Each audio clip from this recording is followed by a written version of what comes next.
Radio, episode 2615. Coach Jeff Altman, the Big Game Hunter, and welcome.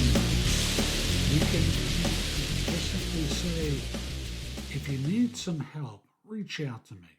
It can be for answering questions through trusted advisor services.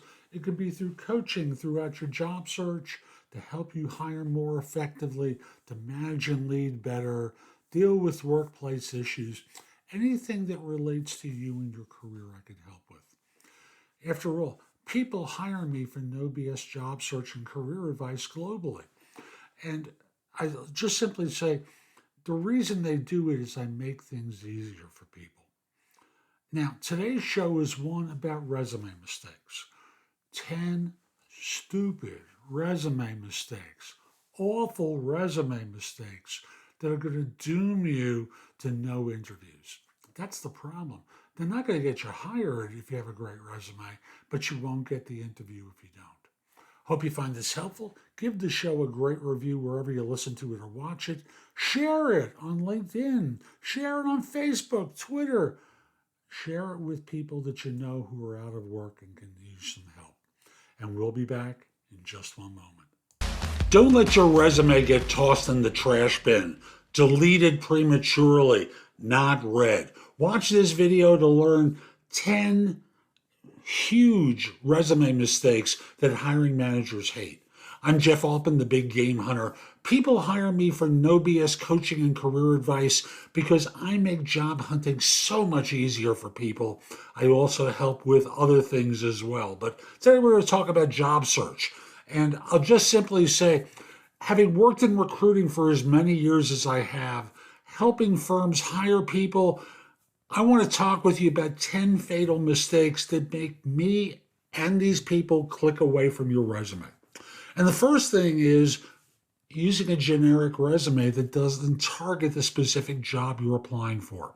Hiring managers want to see that you're qualified for the position. They're not going to read very much, and they want to see it quickly and obviously. And taking the time to tailor your resume for what matters to them is critical. If you don't do it, they're going to hit the delete button. Bad formatting. I saw a resume today that was awful. Too much bold, too many bullets, like 25 bullets on page 1. Who needs to read that? They won't. So I'll simply say, making your resume hard to read. Too small a font, too many bullets, too much bolding. Bolding to the point where it kind of looks like a hostage letter. We have your child, and we're going to, these awful things. You don't want your resume to look like that.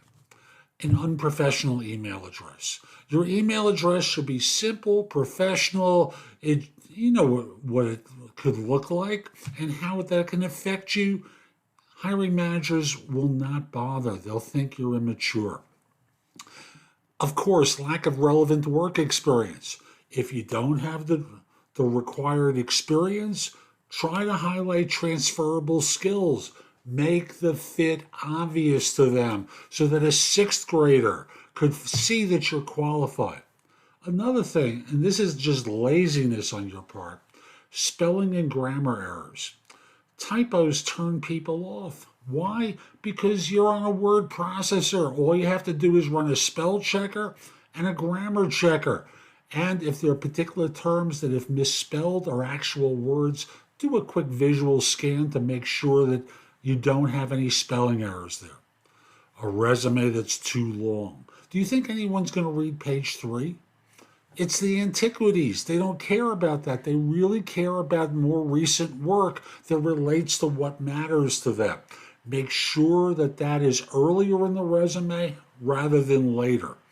Next, lack of keywords that fit the job description. With applicant tracking systems, they want to see the exact phrase that's in their job description because their systems don't recognize synonyms most of the time. Every once in a while, someone programs the data dictionary to recognize a synonym, but most of the time they don't.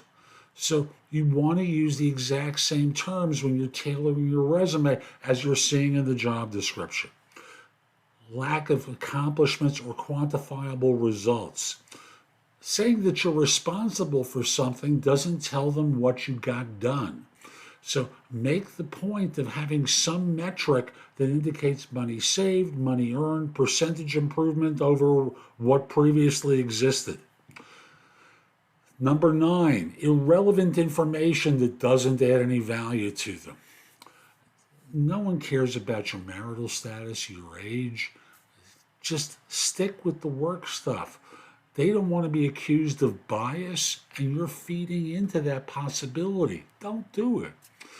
Lastly, and I've indirectly mentioned this to you before, lack of attention to detail.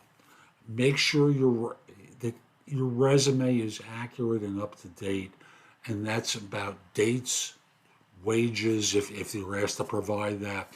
Dates in particular are very important, and if you're not sure, well, I'll come to that another time. So I'll just simply conclude by saying, by avoiding these fatal mistakes, you can increase your chances of getting interviewed and thus having a chance of being hired. Your resume is your first impression. Make it count. Hope you found this helpful. I'm Jeff Altman. Again, my website is thebiggamehunter.us. There's a ton in the blog to help you. Plus, if you're interested in my coaching you around job search, hiring more effectively, managing and leading, workplace issues, career transitions, I'd be very happy to help. And if you're interested in my coaching you, first of all, let me back up. If you'd like me to answer a few of your questions, there's a function there where you can schedule time for a trusted advisor call. I can help you that way, just answering a few questions for a half hour or so. And you get a recording afterwards of our session. The blog has a ton of great information there to help you. And lastly, connect with me on LinkedIn at linkedin.com/IN/The Big Game Hunter. Have a terrific day, and most importantly, be great.